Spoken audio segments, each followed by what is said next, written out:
Good evening, baseball fans. How you doing? Welcome to tonight's preview for the American League Division Series as well as the National League Division Series. We got some fun matchups coming up.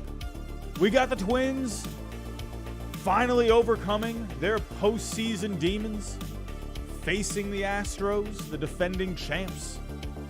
We got the up-and-coming Orioles against the all-of-a-sudden powerhouse Rangers. We got the Diamondbacks upending the Central champion Brewers to find themselves in a division matchup with the Dodgers. And speaking of division matchups, we could have an all-time classic on our hands. The National League defending champion Phillies going up against a juggernaut Braves team. This is going to be a fun one. Let's get to it.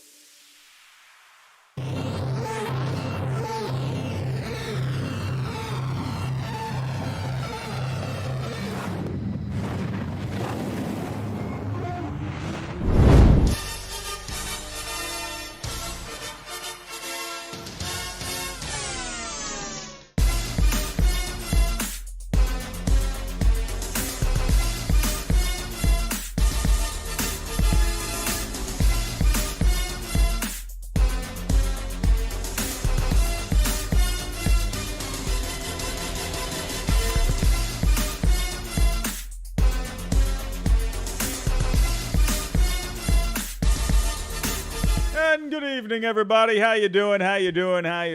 Seeing a lot of familiar faces as always. How you doing? Happy Thursday. Is it Thursday? It's Thursday, right? It's Thursday. How you doing? We almost got Friday. We are close. We're about an hour away until Friday. I absolutely need it. I'm going to be honest with you. I kind of needed tonight to have a slight break because it's been quite chaotic the last couple of days with all of the postseason action going on. We got tomorrow night off as well. I like that you get a couple of days to decompress, and that's just going to get us juiced up even more for this weekend. And we're going to get quite some matchups in these division rounds, in the American League, in the National League. Like I mentioned, you can have an all-time classic here with the Braves and the Phillies. I really think this has the potential to be a classic. I really do. With how good both of these teams are, great offenses all around, great starting pitching, games 1 and 2. You got a 1-2 punch on both sides. The bullpens, debatable who has the edge with the bullpens, but it's going to be a really good series between the Phillies and the Braves. At least it should be. Hopefully it's not just like this random sweep. I hope it's not. I hope it goes 5. I hope we get a juicy series there. But we got some other ones too. The Twins, like I mentioned, completely overcoming their demons in the postseason. Now they're going up against the defending champion Astros. Carlos Correa going up against his old team. I'm excited to see Carlos Correa back in Houston on the postseason stage. I think that is quite intriguing. I think there's going to be a lot of juice there. The Rangers and the Orioles. I'm excited for this one. The Rangers all of a sudden are hot. This Orioles team has been great all year. I was just talking with my best buddy on the phone, and we were talking about how these teams in the wild card rounds, they got some momentum, possibly. The Rangers, look how good they were against the Rays. Look at the Phillies. It's like they got these warm-up matches, right, or these warm-up games to get them ready for the division round. Could that end up being something that goes in the Rangers' favor? Same thing with the Phillies. Could that go in their favor as well? Sure, the Braves are playing these intramural games, but at the end of the day, that's not postseason baseball. Those are the intra-squad. What did I say? Intramural? That's not what I meant. Intra-squad games. And sorry, but the Phillies, they've gotten a really good warm-up over the last couple of nights going up against the Marlins with that crowd. I think the Phillies are going to be very ready. And then you got the Dodgers and the Diamondbacks as well. Could that maybe be a surprising series? Could the Diamondbacks keep up their momentum against this team full of stars with the Dodgers? So we're going to dive into it. I'm going to go series by series. I'm going to kind of go through lineups. I'm going to go through starting pitching, bullpens, kind of, go with which teams I think have the edge. I know I've already done my bracket. I've always said my predictions are always terrible. We'll have to wait and see how they turn out.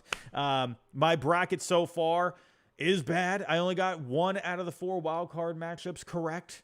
What can I say? I'm just bad at them. And here's the thing. Here's the thing. I always try to go with some sensible picks, and then I always try to go with a chaos kind of a pick. And the chaos pick I went with the Marlins, hey, didn't work out. What can I say? I need to draw the clown mask on my face right now. But everyone, thank you for stopping by tonight. Again, a lot of familiar faces here in the chat. George, how you doing? David, how you doing? Kevin, how you doing? Brian, hello. Caden, one of our moderators, is here. One of our members as well. Josh is here. Josh already has his picks. Phillies over the Braves, Rangers over the Orioles. I mean, I'm just saying. Honestly, Phillies, Rangers in the World Series, I think that would be extremely fun. I think that would be amazing.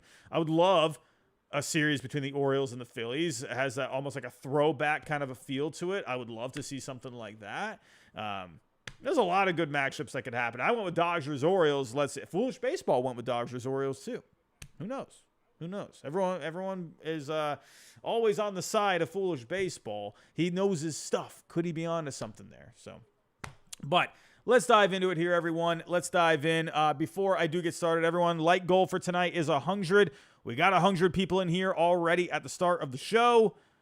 Hey, hit that like button for us. Help us get out into the algorithm. Hit the bell notification as well. That we know I go live every single time. Hey, the more people we can get into those post games, hey, man, the more fun we can have. We got ourselves quite the family over here. Quite the family. And, hey, let's keep building it. And share the show. Go on Twitter, Instagram, wherever, Reddit, grandma's house down the road. Let her know we're live. And subscribe if you're new. Everyone, I will get to the sponsor a little later, but sponsoring tonight's show is Underdog Fantasy. The link is in the description down below. Use the code HYDE. You get a double on your first deposit up to $100. And don't forget about SeatGeek as well. Use my code HYDE to get $20 off. Go to a postseason game. Rays fans, not even SeatGeek, $20 off could entice the Rays fans to go to Tropicana. So Rays fans, I guess this one wasn't for you. But anyone else out there, hey, football games, whatever, go check it out. So let's get to it, everyone. Let's get to it. Let's get the music ready. As always, I tend to forget to get the music ready, but I got the music ready this time. Let's get going. But taking a look at the updated bracket here, taking a look. Is my music on? I don't know if it's on. What is happening? There's the music. There's the music. There's the music. So, let's get to it. Let's get to it. Alrighty. So, updated bracket. So, kind of just going through the last couple of nights. Honestly, there wasn't really many surprises or much suspense, I would say. It was a pretty clean sweep all the way across. Blue Jays just coming up absolutely lame. Blue Jays fans all over the world right now are still stunned at Jose Barrios being taken out of that game after the 3rd inning. What in the world are you doing? How do you pull him after 3 innings? I mean, it ended up not really being the factor that decided that game for them. But you don't pull your guy after 3 innings. What are we doing here? Come on, leave your starter in. 3 innings, that's a complete joke. Schneider saying he wants to use everyone on the roster. He wants to utilize, all the talent that they have. What in the world are we doing here? You leave your guy in, your game 2 starter, and you took him out after 3. I don't know. If he was getting shelled, that's one thing, but I don't know. Give me an interesting offseason for the Blue Jays. Who knows what they do. But for the Twins, they got some magic going on, and they got a tough matchup here with the Astros, the defending champs. Rangers taking it to the Rays. I really thought the Rays would have a bit more fight in them. I don't know, man. Did the Rays take a look around and see, what was it, like the 9 people that were in the stands and say, well, this is a bunch of crap. To me, I bet you if the Rays actually had a packed house, I bet there would have been some more energy in that stadium. The Rays just seemed flat out of the gate completely. The Rangers, they just had something going on. They just had something there. They had the mojo right off the bat. And hey, they took it to them. Great offense for the Rangers and great pitching as well from Montgomery and Eovaldi. Nasty Nate coming up big in the postseason again. The Dbacks looking at the Dbacks here, a lot of people were leaning on that Brewers pitching all year, man. I was saying it all year, and I started giving in. The Brewers fans, they were coming into the chat. They were coming in saying, Robbie, you got to give the Brewers a chance on these power rankings. You got to move them up higher. What are you doing here? And all year, I'm like, the Brewers are not that good. All year, I was saying it. And I was proven right. And I gave in, and I moved the Brewers up in my power rankings. I'm like, all right, maybe the Brewers are for real. The whole year, I knew that. I said it. Go back to a stream at some point a few months ago. I said the Brewers were fool's gold. And I was right. I'm not right a lot, but I had that one right. In the end, the Diamondbacks, which a team that I was high on, I just didn't think they'd have it. I didn't think they'd have enough to get by. I mean, hey, the Brewers, at the end of the day, you got Burns, you got Peralta. I feel like when you lost Woodruff, when that news came out, it just felt like everything in Brewer land, in Cheese land over there, just kind of deflated. So good for the Diamondbacks. They got a tough matchup with the Dodgers. And then the Phillies, of course. That was, I think, the matchup that got the most attention over the last. Well, no, I would say the Twins. I would say the Twins, number one overall, got the most attention. But the Phillies were right behind them. We got a great matchup here. Everyone is foaming at the mouth with this matchup with the Phillies and the Braves. It's going to be fantastic. I do think it has all-time potential. I think it has that much riding on it. You have such a good Braves team who got upended by the Phillies last year. And the Phillies are once again on a run, and they, I think, can absolutely slay this Braves team. And we'll get to that here in just a second. But let's get to the matchups here. So let's go to Fangraphs. So Fangraphs, they have updated their Zips game-by-game odds. So let's go take a look at this here. So starting off, we're going to go with the Rangers and the Orioles. Let's start here. So as of right now, Fangraphs, their Zips projections are leaning towards the Orioles. Keep this in mind, though. They were also leaning towards the Rays. So that is something to keep in mind. So Zips is not always correct, but it's always fun to look at it. So as of right now, you're looking at Dane Dunning and Kyle Bradish. I think right off the bat, I think the Orioles are going to be juiced up for that game. The Rangers, it's such a mismatch. Dane Dunning, sure, he's had a respectable year, but Kyle Bradish was awesome down the stretch. Absolutely leaning Orioles in game one with that home crowd, but then you bounce back with Montgomery, and then I really think the Rangers could have something. John Means, he only recently came back from being gone for a long time, put together some good starts, had a no-no going against the Guardians at one point. But I absolutely think that's a game the Rangers can win in game two before they go back home. And then you got Nathan Eovaldi against the rookie. I love Grayson Rodriguez. Absolutely love Grayson Rodriguez. That guy is going to have a nasty career, but he is a rookie at the end of the day. So I wouldn't be surprised here if you got a 2-1 lead for the Rangers going into game four. And Andrew Heaney is a guy where he can just pop in a good start here and there. He's got nasty stuff. And then Dean Kramer, this is a guy for the Orioles. He's been respectable this year. But, is he really like that postseason stopper kind of a guy? If you're down 2-1 in a series, is this really a guy you want to lean on to be your stopper? A 4.12 ERA, the 4.51 FIP. 8 strikeouts per 9, 2 walks per 9, but look at the home runs per 9, 1.4. That's not a great number. So, honestly, I think matchup-wise, the Rangers might have something here. They're going to have to execute. Absolutely going to have to execute. But matchup-wise, I think the Rangers, they have the edge when it comes to the pitching matchups. Now, what goes in the Orioles' favor here is the fact that they have just one of these lineups that they're just hard to sit down. They have good at-bats. They get the bat on the ball. They're very good with runners in scoring position. They're first overall in WRC plus with runners in scoring position this year.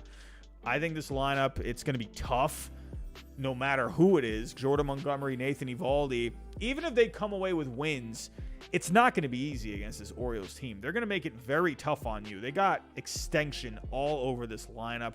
So, with the pitching, Grayson Rodriguez is a guy, I wonder if he could be this guy that kind of comes out of nowhere here and really cements himself as a guy, as a dude. So he is a rookie. You don't see that very much with rookie pitchers in the postseason, not so much. But Bradish is a guy, absolutely. I think he's going to turn up for game one. I think that Orioles fan base, they're going to be loud. They're going to be proud. They're going to be doing their thing. But, the bullpen, it kind of worries me a little bit for the Orioles because you lost your stud, Felix Bautista. You still got Cano. That's great. But after that, Wells has been pitching well lately. Hall has been pretty decent lately. But if you're looking at, Colomby, at Fujinami, he had just the most horrendous start ever to a career coming over from Japan. Going to the bullpen, though, he looked a little bit better, but hasn't been as sharp. The Orioles bullpen has been able to hold it down, but believe it or not, the Rangers bullpen has actually been pretty decent over the last couple of weeks. They kind of smoothed themselves out. Say what you will about Chapman, but he has had a pretty decent year overall. I think you just got to put him in the right spots. Leclerc, he's been just shut down lately. I just think this Rangers bullpen, they got three guys they can lean on with Leclerc, with Chapman, with Smith. Who knows after that? I mean, you got a couple of guys here that are doing, decent work lately. Perez is here. They got Heaney here, but he'll eventually be a starter. I just think in the end, this Rangers lineup, we're talking about the Orioles lineup. This could be a tough mismatch, with this lineup, with the Rangers. I was just talking, with my best buddy on the phone before I went live, literally like 5 minutes before I went live. And when it comes to it, like I was talking about the Rays, I talked about this on the stream yesterday with the Rays. They're always this team that wins a lot of games in the regular season, but when it comes to postseason action, they don't get the job done because they don't have superstars, right? You had Wander Franco, and then Wander Franco had to go do what he had to do and just ruin everything. Randy Rosarina, yeah, he's an exciting player. He's a really good player, but to me, he's not Corey Seager level. He's not Marcus Semien level. He's not at that level, right? Like Semien and Seager, you can put those guys in like S tier. A Rosarina to me is like A tier. He's very, very good, but he's not that, sure. And with the postseason success he's had, yeah, but you got him. He's great to have, but who else do they have? Yandy Diaz, that's fine. Those guys will help you win regular season games. I would like to have a Rosarina on my postseason roster. I'm not saying he's bad. I'm just saying, to me, he's not Seager, Semien level. They didn't have superstar guys. The Rangers do. They got studs all over this lineup. And then you bringing up a young guy like Evan Carter, who's just a stud in himself. This guy's going to have a heck of a career. This is a really good Rangers lineup. And against this Orioles starting pitching, sure, I really like Bradish. I love Grayson Rodriguez. Bradish, though, hasn't had postseason baseball. Grayson Rodriguez is only in his first year of Major League Baseball. John Means, Gibson, Kramer. I like the starting pitching. I just wonder if they're going to be able to turn up. I think they can. They got to get the energy right out of the gate. Absolutely do. But when I'm looking at the pitching matchups here, I could absolutely see a situation where maybe the Rangers win this in 4 games. Does it even get to a game 5?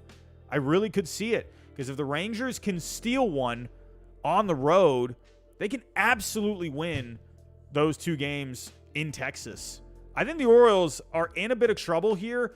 I liked the Orioles against the Rays more in my bracket. I went with the Orioles over the Rays. But this Rangers team, I think this is a bad matchup. I'm not confident, because this Rangers team with this offense, with a 1-2 punch of Montgomery and Eovaldi, a bullpen that's been better, I'm worried. I think this has the Rangers written all over it. I don't know. I hope I'm wrong, because I really want this Orioles team to do well. I can't believe I'm saying that, a division rival. But this Rangers team, I think, found themselves a good matchup here. I didn't think the Rays were going to blow it like they did. But I'm going to be honest. I am leaning towards the Rangers here. And there is a little bit of news about the Texas Rangers. Max Scherzer working towards a return Is that good news or is that bad news? I could argue that that's bad news because we've seen what happens with guys when they try to get back into the postseason. You know, they're working back from injuries. Look what Strider last year. I mean, I'm not saying Max Scherzer, Spencer Strider, you know, Scherzer was a legend. Strider was a rookie at the time, or, you know, very early in his career. Scherzer, to me, to me, rust is rust. No matter how old you are, no matter how much of a veteran you are, if you've missed time and you're coming back from an injury, especially to the shoulder, Scherzer's arm just goes dead out of nowhere. I can't trust Scherzer. I don't think we see him in this series. I think they're gonna build him up, and if they do make it to the ALCS, I think you'll see Scherzer then. I don't think you see him in this series. I could be wrong. If you do use Scherzer, I think it would be out of the bullpen. I think you got to kind of, I don't know. That's just my opinion. Unless you maybe start him and you know, go for, you know, maybe try to get 3 or 4 innings out of him. Why not? But the rust scares me a little bit. I'd rather Scherzer throw a little bit more on the side, get a couple more bullpens in. I just think I agree with you, Matthew. You say here it's too risky in a short series. I agree with you. I think in a longer series, you have a bit more flexibility there, where you got a little bit more room to play with. I think in a short series, you can't take a chance on a possible rusty Max Scherzer. So, Michael Bradigan, how you doing? If the Phillies win one in Atlanta, the series is over. The Braves ain't winning in the bank. That place is too crazy. I agree with you. I agree. It's that they have give it up for Phillies fans, right? They have completely shown up last year and this year. They are crazy about their Phillies. Like, that's a fantastic fan base. Say what you will. A lot of people, you know, they look at the Phillies fan base in more of a negative light, but you got to give them the credit that they deserve for the passion that they bring to the games. It's fantastic. That's what you need to do. You need to be loud. So, luckily for the Braves, they're at home to start things off. But I agree with you. If the Phillies can take one in Atlanta, which I think they absolutely can, we'll have to see. So, you know, we'll get to that matchup in here just a little bit. So, Michael, thank you for the $5 super chat. But just kind of going over one more time what I was thinking here. Right now, I know Zips gives the Orioles a bit of an edge here. I got to give the edge to the Rangers personally. I just think this might be a bad matchup for the Orioles. You know, obviously I'm going to be sticking with my original bracket, but based off of how I feel right now, you know, I like the Orioles over the Rays. I don't know if I like them as much over the Rangers. So this could be a bad matchup. We'll have to wait and see. Let's move on here to the other side of the bracket. We got the Blue Jays and the Twins over the last couple of days, and the Twins finally won a playoff series. Now, I spent years, right, watching the Twins. You know, go back to when I first started watching baseball, heavily started watching baseball, 2003, right? And the Twins, those, you know, mid-2000s teams with Johan Santana, you know, Brad Radke, Torrey Hunter, you know, Francisco Liriano later on, you know, having these guys.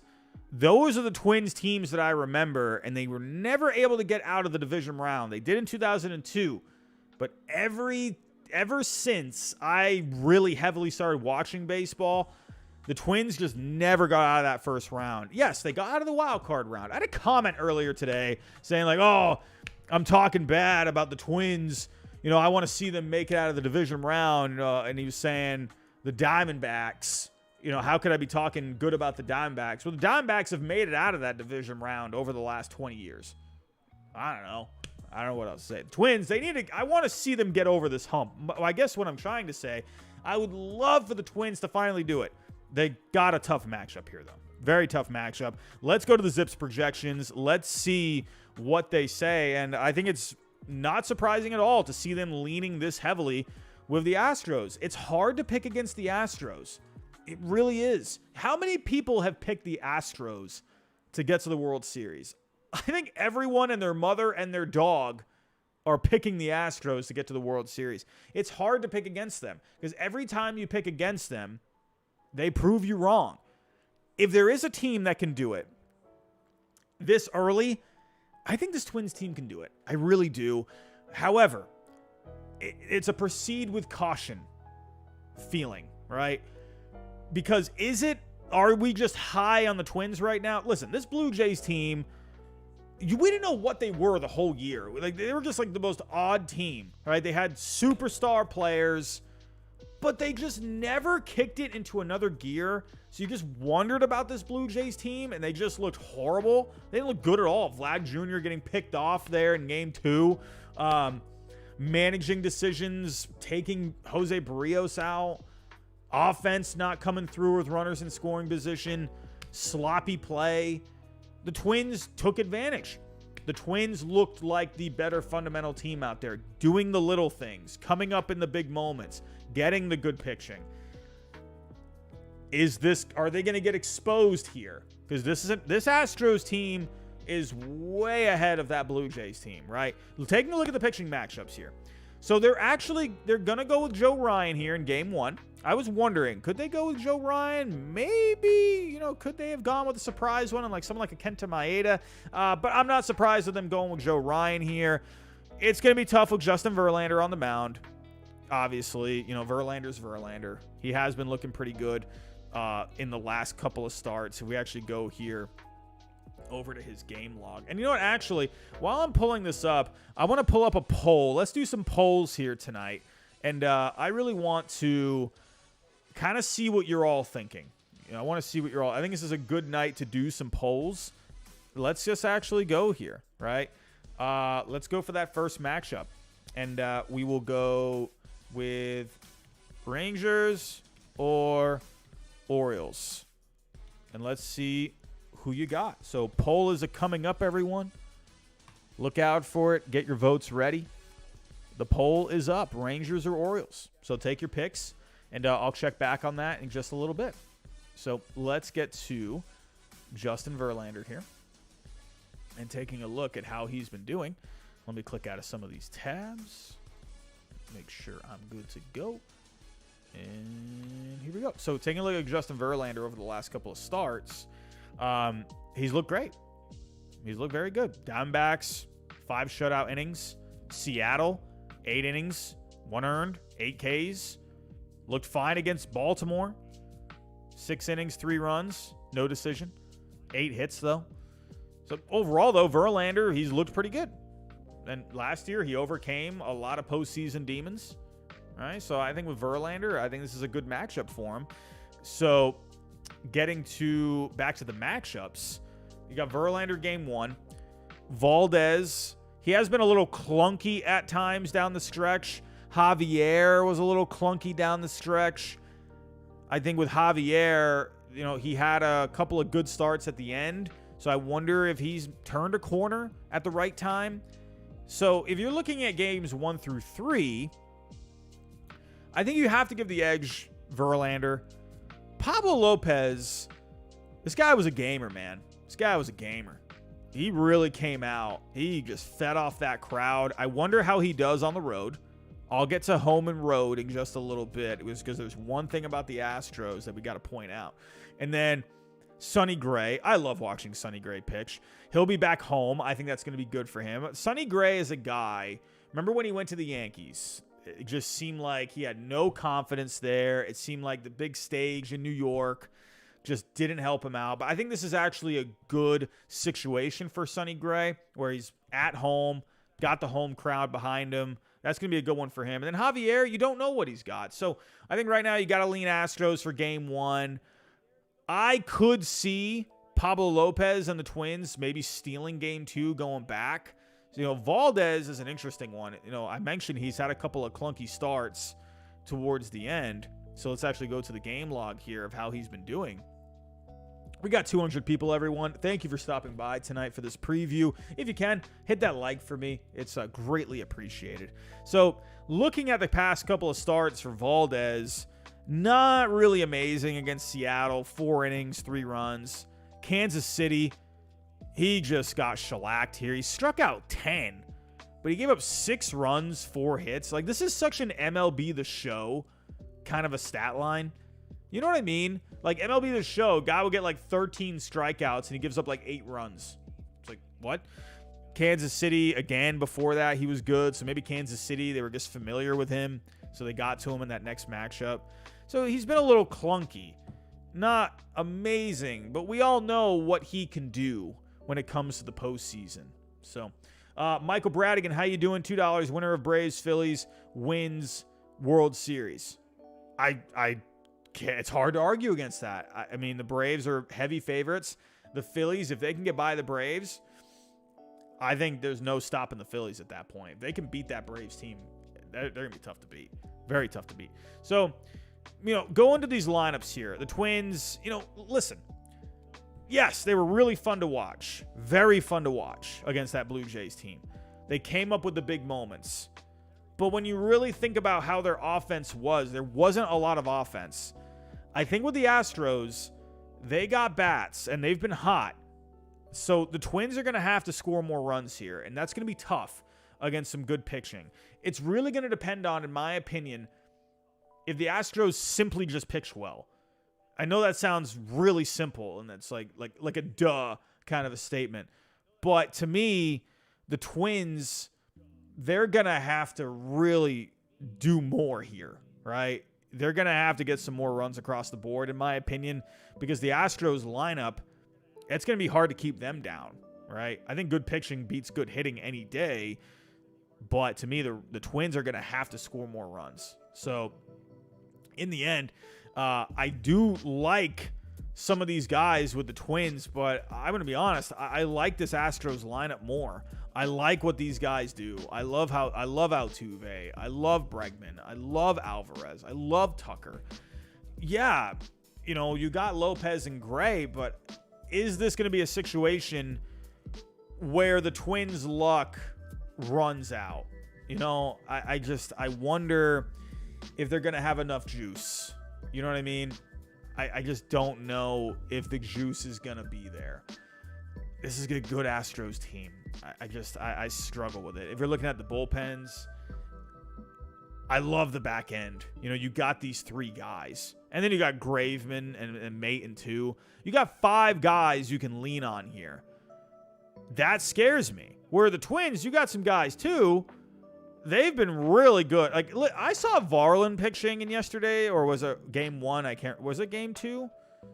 I can't remember if it was game 2. Might have been game 2 where Varland came in. He looked awesome. This dude was just ripping it, man. He was just throwing some good heat. You got some other guys here, like Funderburk. What a great name. Griffin Jax has been pretty good. Pagan. Obviously Duran. I mean, Duran's Duran. But remember, he had the blister stuff where they were checking his finger, right? Before that save he got in yesterday's game. Could that end up being something? So I think both bullpens are pretty even. I would say that's kind of a tie, in my personal opinion. I will lean Astros offense. And I'm going to be honest, I kind of lean Astros pitching as well. This is something about the postseason where these guys just wake up. I just wonder, I don't know. I got to lean Astros in this one, personally. I hope I'm wrong. I really do. I really hope the Twins can do something. Because because they looked fun the last couple days. I would love to see that going more. Really would. But I just think the Astros are going to be too much. I don't know. That's just what I'm thinking right now. I'll stick with the Astros. They were my pick in my bracket. So either way, I think it could be a fun matchup. I could see this going maybe 5. I could see it. I could say maybe Astros. I think it's possible you could see Astros in 4.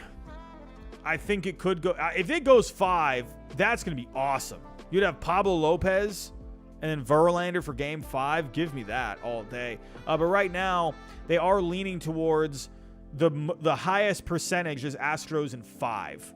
So yeah, that's kind of where I was at too. Like I was thinking 4 or 5, right? I don't see the Astros sweeping this. I do think the Twins will win at least a game. I do have the Twins penciled in for game 3. I think Sonny Gray will come up big. I think he'll do well. I think Pablo Lopez is a huge key. They're going to have him pitch even better than what he did against the Blue Jays. He was pretty solid against them, but they're going to need a bigger one from Pablo Lopez. So, hey, we'll have to see. We'll have to see. So, moving on. We have here the National League. Let's move on to the National League. And I'm going to go to the Arizona Diamondbacks and the LA Dodgers. So, this is an interesting matchup because it is a divisional matchup at the end of the day. We just saw with the Marlins and the Phillies. Doesn't really matter, right? The Marlins won the season series 7-6. I did lean on that fact. I did pick the Marlins. I am walking that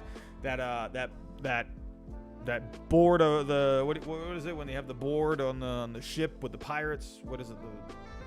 What do you call that? I don't remember what you call that. Anyway, I'm walking the line of shame. I'll call it that. Because that was one thing I thought, oh, you know what? The Marlins, they played the Phillies pretty well. Okay, I'll give them that. But it doesn't really matter at the end of the day. Diamondbacks and Dodgers. The Dodgers have won the season series. When it comes to the Zips projections, they are leaning Dodgers here. Fangraphs, they are always leaning Dodgers. Like, I think the Dodgers are their favorite team. I think that's very likely. But right now, for game one, you got Kelly and Kershaw. I actually think that's a pretty even matchup. That might sound crazy. David Kadingo, the plank. I just went so blank on that word. Carroll and Kershaw, I think, is actually more even than it sounds. Because Kershaw is not really like that shut down, swing and miss kind of a guy in the postseason. Neither is Kelly. So I actually think, Kershaw, he's a Hall of Famer, first ballot Hall of Famer. But I actually think in the postseason, this is a pretty even matchup here. The Diamondbacks offense, they woke up a bit against the Brewers. The Dodgers offense is already amazing. So I think this could be an interesting game one. I actually think you could end up seeing a lot of runs in this first game because they're guys where they are pitching more to contact. So I think it's going to be an interesting game one. I think you have to lean... naturally, I think you have to lean Kershaw on this one in game one at home. I'm sorry, but I'm all in on Bobby Miller. I'm all in on Bobby Miller. I think this dude's a stud. I think this guy could be a breakout performer in this postseason. I love the way he carries himself. There's just something about Bobby Miller where he just wants to just beat the crap out of you with his pitching and take your lunch money at the same time. He just gives off this vibe. He just wants to wreck you.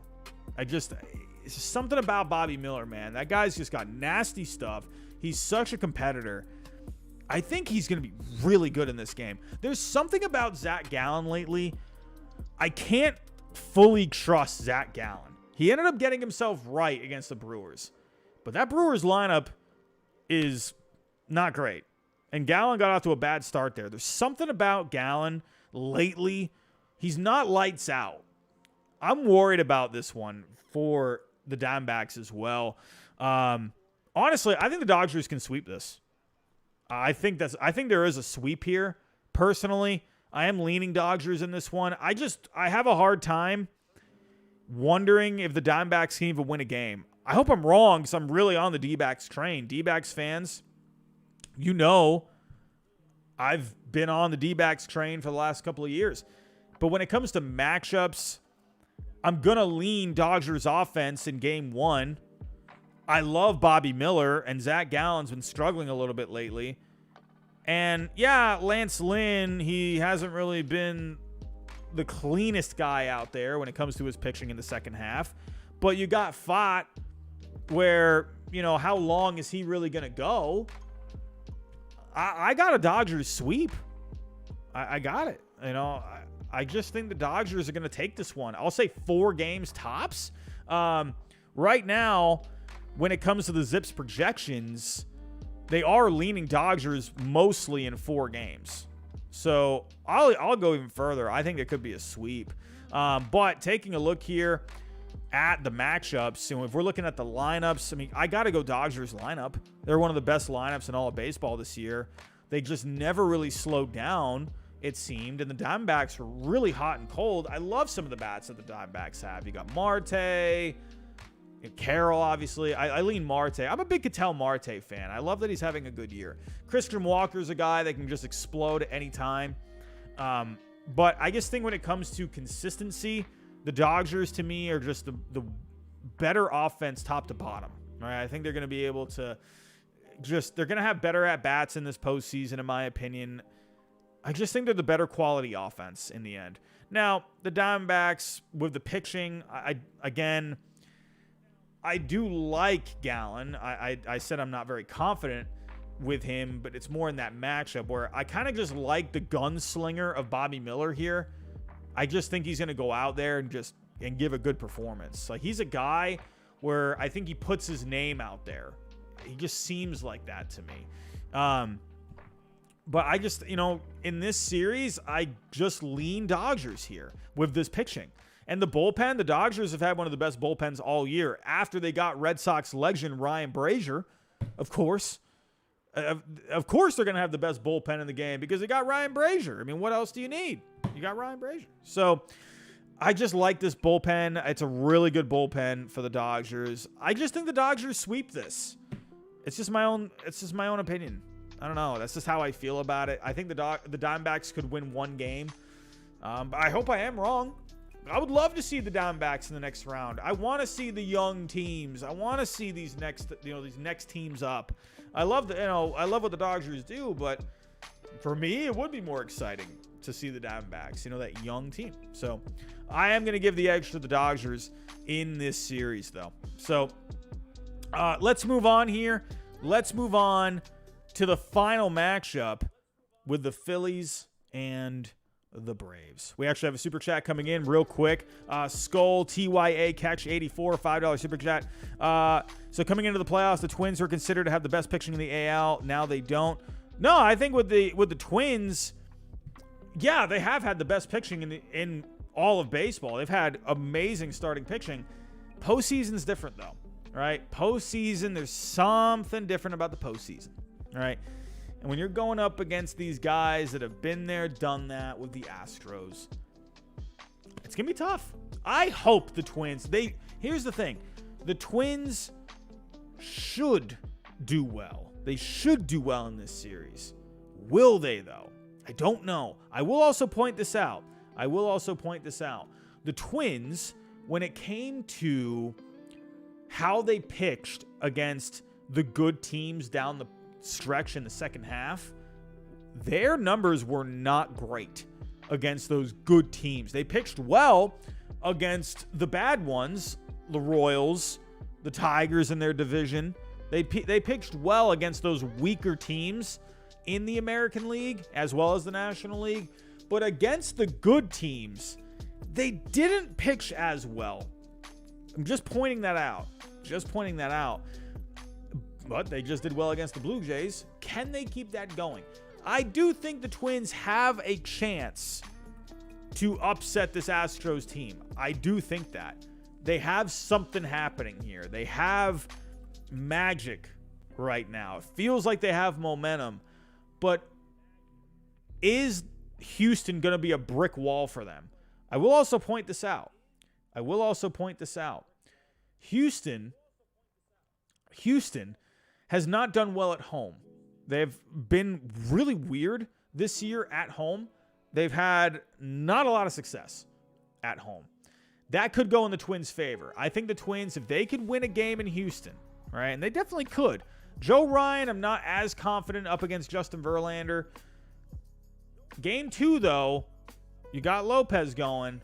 I think they have a shot there. If they can get Lopez to get a dandy and you go back to Minnesota and then you get a good game out of Gray in front of that crowd, yeah, the Twins got a chance. Absolutely do. We'll have to wait and see. Like I said, the Astros have not done well at home. I will lean Astros here, but I'm not going to be surprised if the Twins take it. Maybe I lean to the fact where the Twins, they have broken my heart so many times. Maybe it's PTSD. I have a thing with picking the Twins where I want to pick them, but when I do, they break my heart. It's so many times. I hope they can get it done. They should be able to get it done. They've had great starting pitching all year. It's just a matter of Can they get it done in the postseason? I think they can. Will they? That's a different story. So, moving on here, Phillies and the Braves. So, right now, this is the one that people have circled for the series, unless you're a fan of the other teams, of course. But overall, most baseball fans, they're tuning into this one. This is the one we're all looking forward to. Right now, Zips giving the edge to the Atlanta Braves, 59.1% to 40.9%. I think you have to give the edge to Strider in game one. Who knows? Strider is one of those guys that he can just give up a clunker every once in a while. And the Phillies, their lineup right now is kind of clicking. The Phillies could just steal game one. Right now, I'm seeing a little weirdness here because they have Elder penciled in for game two, and they have AJ Smith, Scheuer, where is Fried? Did something happen with Fried? I don't know why they don't have Max Fried listed here. Did I miss something on Fried?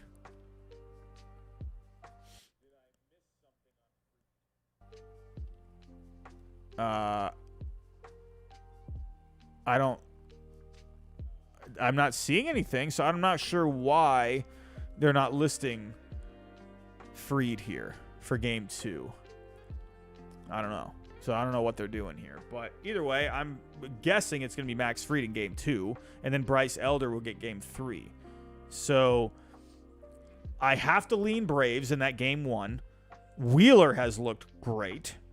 I'd probably lean Wheeler in game two against Fried. So I think this absolutely goes back to Philly tied 1-1. And then you got Nola.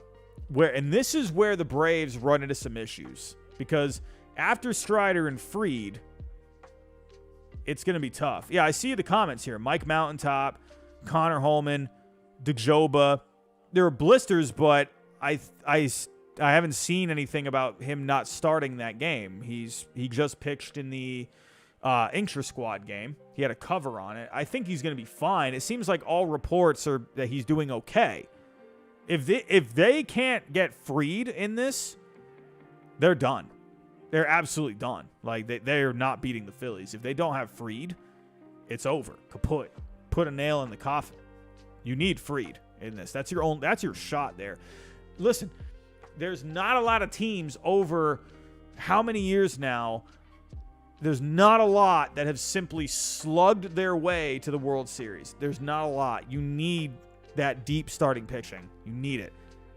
And if they don't got Fried, they're screwed. They don't got nothing. So, but right now, I think the Phillies, even with Fried for the Braves, I think the Phillies have a chance to go back to Philly tied 1-1. Nola pitched great against the Marlins. He's been pitching well in the last few starts. I could see the Phillies up 2-1 in that series. And then you got Strider for game 4. That's a must win. I think this is how it goes. My personal thoughts. I think either the Braves win this in 5 or the Phillies win this in 4. That might sound weird, right? Because I think with the Phillies, when it comes to matchups, I like the matchups better for them. And don't count out Ranger Suarez as well. This is a guy that can just turn in a great start for you. Not counting out Ranger Suarez at all. I think it's either going to be Phillies in 4 or Braves in 5, honestly. Because I think with the Braves, with the pitching matchups, Elder, I'm sorry, I'm not trusting Elder at all. They're going to need 2 starts at a Strider, in my opinion. And they're going to need Fried. So, but what Fangraphs says, they have the most likely scenario, the Braves winning in 4. Could they win? I mean, you would need Strider and Fried to win. Then maybe, and then you get another win somewhere. I don't know. I don't trust Elder. I don't trust AJ Smith. I see 5 games for the Braves. The Phillies, though, I could see the Phillies winning in 4. That's going to be a great series. And if we're looking here at the lineups, Let's take a look-see. I mean, honestly, everyone's been talking about the Braves lineup all year, but this Phillies lineup is really good. I think people forget that. This is a deep lineup with the Phillies. We know the big names. Harper, Turner, Schwarber, Castellanos, Real Muto. And then you got some of these other guys chipping in, like Alec Boehm, Marsh, Rojas is there. This is a very deep lineup. It is hard to pitch to this lineup. And look what happened to Braxton Garrett. He got through, the first three innings there, and then he went up against him a second time and he got shellacked. So I think the Braves lineup, though, you have to give them it's like almost like a 1-1A kind of a thing where this Braves lineup is just amazing, but they're not as good. The Phillies are not as good as the Braves. The Phillies are really good with their lineup, but the Braves, I mean, come on. Like, this is a nasty lineup. This offense is stupid. So yeah, the Braves got the edge, but it's not like it's like the Phillies are bad, right? The Braves are just that good is basically what I'm trying to say. I mean, look at the bats. Ronald Acuna Jr., Matt Olson, Ozuna doing damage, Riley doing damage, Albies doing damage, and then you got some other guys like Harrison here. Sean Murphy can come up with a big knock. Rosario's there. Arcia underrated this year. Amazing lineup. Amazing. So you got to give the edge to the Braves, but it's closer than, I think what a lot of people think, because the Phillies are really good too. Looking at the rotations, I think you have to give the edge to the Phillies right now because Wheeler and Nola, that's a good 1-2 punch. And then you got a couple of decent options behind them in Ranger Suarez as well as Sanchez. So I like the Phillies starting pitching. As for the bullpens, Iglesias, you got Minter, Kirby Yates, Pierce Johnson. That's decent at the back. But this Phillies bullpen, don't sleep on this Phillies bullpen. Kimbrel's had a good year. Alvarado is a shutdown guy that can come in the late innings. You got a lefty in Soto there. He's been doing well. You got Hoffman here. You got Dominguez pitching better lately. Keckering is a young arm that they just brought up. So this Phillies bullpen, I'll say it's pretty even right now with the bullpens, to be completely honest with you. So, Phillies with the pitching, Braves with the offense, bullpens are tied in my opinion. So I think this really just comes down to matchups. Who's going up against who in each of the games. I give the edge to Strider in game 1. I give the edge to Wheeler in game 2. I give the edge to Nola in game 3. And then all of a sudden, you got a possible clincher in game 4 in Philly, Christopher Sanchez. That's a guy that's underrated this year. Sure, you have Strider, but he's in Philly with that crowd, and Sanchez is underrated. I could see the Phillies winning this in 4. I'm just saying, I hate to pick against this Braves team. I stupidly picked the Marlins to advance in this one. I will live with that forever. I thought there was going to be a shocker somewhere and the Marlins would get that 0-3 magic, and they just didn't do it. What a stupid pick on my end. But Braves, Phillies, I'm sorry. The Phillies are a worrisome matchup for me. And they've already shown that they can knock this Braves team off. Just saying. I will lean Braves here, but it's not by a lot. It's like 50.1%, and the Phillies are at like 49.9%.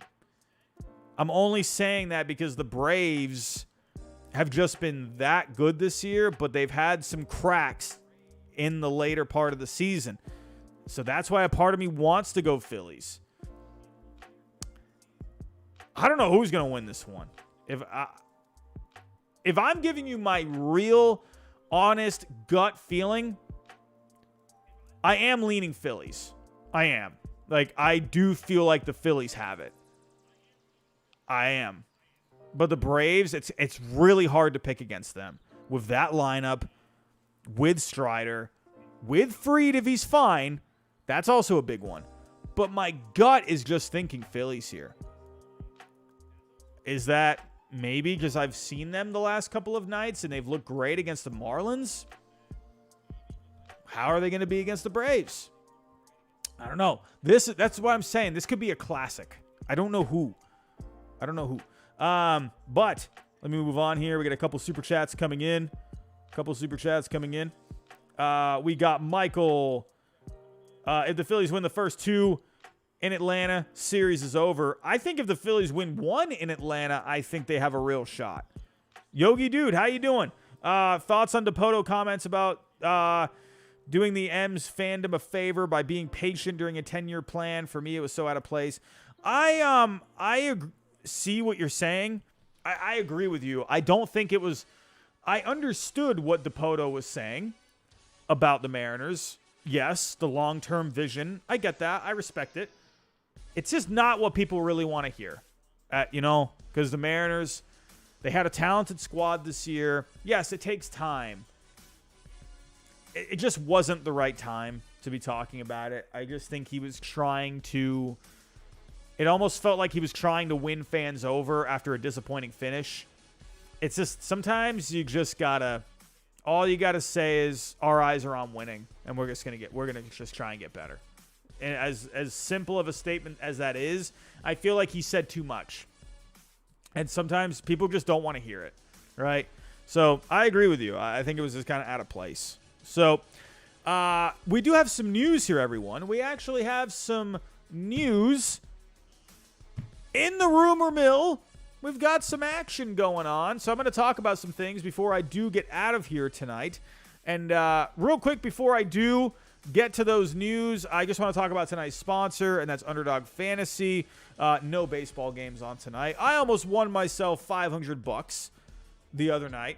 I was 2 strikeouts away from winning $500 the other night. In the end, I did not come through with the winner, but we got some football coming up this weekend. There's tons of pick'ems to make. Obviously, there's going to be games all day on Sunday, so definitely go check out the pick'ems on Underdog Fantasy. You can do drafts as well. I was actually really into the drafts for the baseball season. That was a more consistent thing, and then I started getting into the pick'ems. Pick'ems are definitely more simple to do. The drafts, if you're really into getting a team, a squad together, definitely think that's something you'd want to check out. And I could see that being more entertaining in the football realm.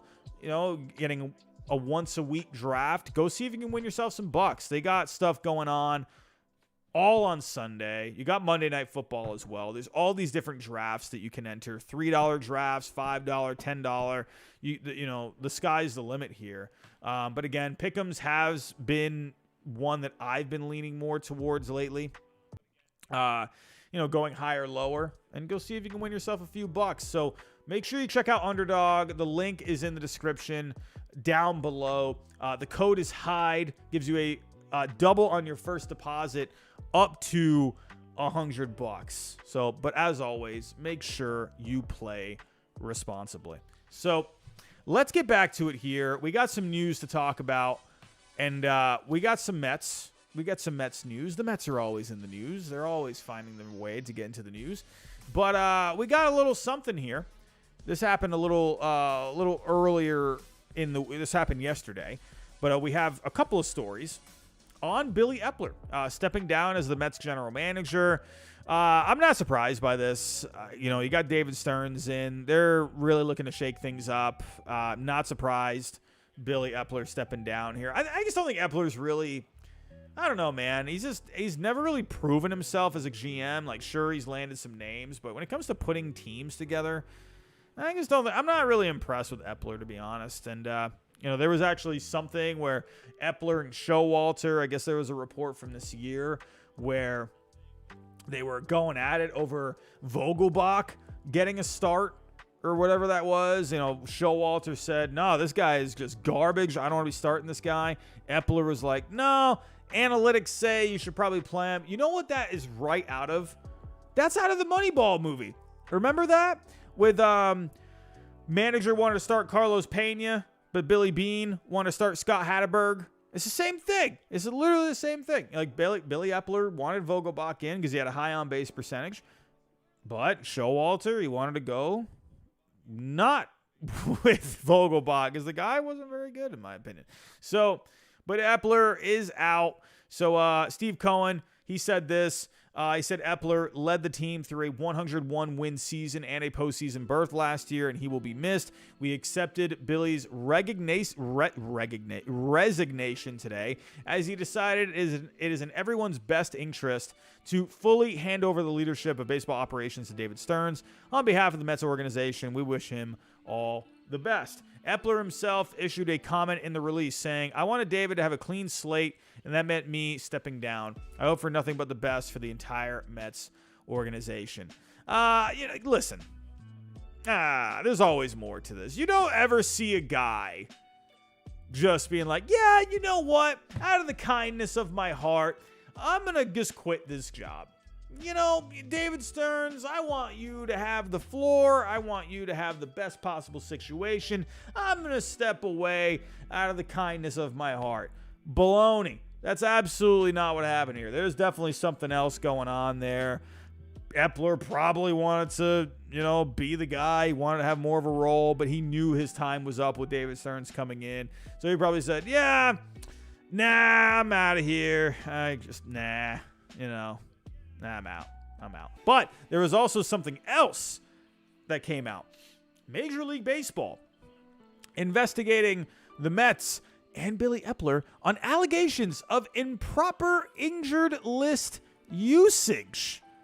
The exact nature of the investigation and the specific allegations or players involved aren't yet known at this time. Former Mets GM Billy Epler is cooperating with the investigation, though he has yet to formally speak with league officials. Could this be something as well?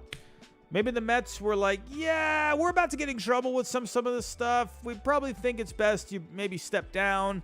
We'll say some good things about you on the way out, but this isn't gonna look good on the Mets.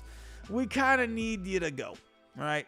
But you're fired, but we're not gonna say you're fired, right? We'll say, we'll give you a good word on the way out. That's what I think happened. I think there was something here that probably had something tied into it. The timing's weird, so I don't know. We don't know the details of it, but that is something to keep an eye out for.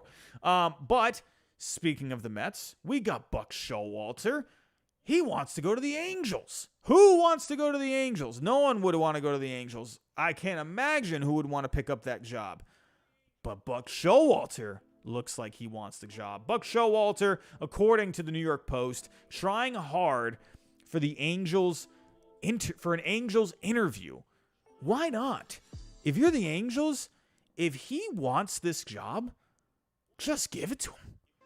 Pay the man. Listen, if you're the Angels and you are not going to do the right thing and rebuild and go through some painful years, and if you're just going to keep being the stubborn organization that you are with Artie Moreno, I think he's the worst owner in sports. I mean, you might as well just hire Buck Showalter. You might as well. Okay, go out there, sign some free agents, even if you don't bring Ohtani back. Why not? I mean, you might as well put yourselves in the best position you can. Sign Buck Showalter. I don't see what's wrong with that. I think they need to just completely collapse the whole thing. I think they need to start fresh. That's my opinion, but they're not going to do it, it seems. And Buck Showalter, I think, if you're going to go with a guy, go with Showalter. Nevin they just parted ways with Phil Nevin this past week. To me, I think this is a good idea. I don't think it's a good idea for the Angels long term. But if you are going to be the stubborn organization that you are, hey, go get the best guy available. Whatever, why not? Who knows? Maybe Showalter can get something going with that team. You do have some talent there. Showalter is a guy, when he comes into an organization, he seems to get the best out of you. Maybe this could end up being a good thing for the Angels next year. Maybe this is kind of what they need. They need a guy that's going to bring some stability. Why not? I'm okay with it. I'm okay with it. But speaking of the Angels, how about my Red Sox in the news? Of course, pop-up blocker is here. The Red Sox loom as a real threat to sign Shohei Ohtani, according to John Heyman. This wasn't just John Heyman. Peter Gammons also reported this as well a couple of weeks ago. Now, the big connection is Shohei Ohtani. He's with New Balance, and the New Balance headquarters is in Boston. I'm not sure how much weight that holds, but maybe it could have something. I'm not sure how that could end up helping you out financially. You know, could they maybe form some kind of a partnership with the Red Sox? Maybe that could somehow maybe mean more money for Ohtani. I don't know. Maybe there could be some kind of a business thing there. But again, to me, if you have a sponsor, I mean, the whole point of you just having a sponsor is so that you can get paid, right? You know, they fly you out for some photo shoots. They fly you out for commercial, you know, whatever. But do you really need to be in the city? I think it's kind of an overblown thing, but maybe there are some things that I'm missing there where there's more business aspects to it. But for the Red Sox themselves, I mean, you just got rid of Bloom, right? Bloom was a guy that put your farm system back together. And now you don't got Bloom. You parted with Bloom because basically you didn't feel confident with Bloom being able to land the big one, right? You did land some pretty decent guys. You got Yoshida. I think that was huge. You got Trevor Story. You landed Kenley Jansen. You did land some decent guys. But he never got the big one, right? But it's not like the Red Sox are really in a position to land the big one. Now they are. Now they got some payroll, right? They got some money. You got a little bit of money coming off the books. I mean, if we were to go take a look at the Red Sox payroll currently, this is so fun to talk about. I love that my Red Sox are in the news. You all love when my Red Sox are in the news. Admit it. You love it. But right now with the Red Sox, you know, they're at a decent spot with payroll. Justin Turner, he's got a player option. Kluber's coming off the books. Duvall's coming off the books. Kluber's got a club option. They're going to turn that down, I think. So he'll be coming off the books. Duvall coming off. Paxton coming off. Mondesi coming off. Verdugo, I could see him being traded.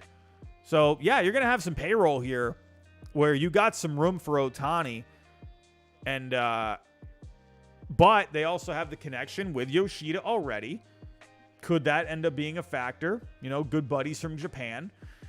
My gut feeling says the Red Sox probably don't go this route, and they probably go hard after Yamamoto or other starting pick. They need pitching at the end of the day. But if you have a chance to get Shohei Ohtani, I mean, come on. Like, if I'm the Red Sox, they're that big market. They're a big market team.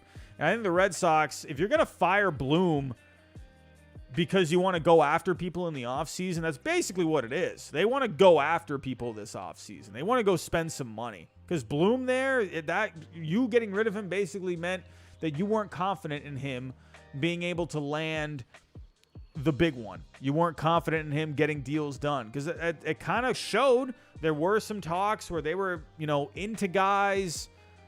They were into certain free agents out there. And they just never got it done. Like the Rays beat him out for Zach Eflin. That shouldn't happen, right? That should not happen. You know, I can understand why the Red Sox did want to make the move. I did want to see Bloom with another offseason. But if this means that you want to go with a guy that's going to put you in the best position to land a superstar like Shohei Ohtani, I think you got to do it. To me, you don't just fire Chaim Bloom and don't do anything. I think this is real. I think the Red Sox actually have something here. I think there is going to be some real interest here. I'm curious if they can get it done. I lean towards no, but if they're in the room and the Red Sox have Yoshida already there, and they've had plenty of Japanese players over the years. You know, go back to Daisuke, go back to Hideki Okajima. Not too long ago, they had Sawamura. They have guys, lots of history with guys from Japan. So I think it's very possible they could do it. Will they do it? that's a different question.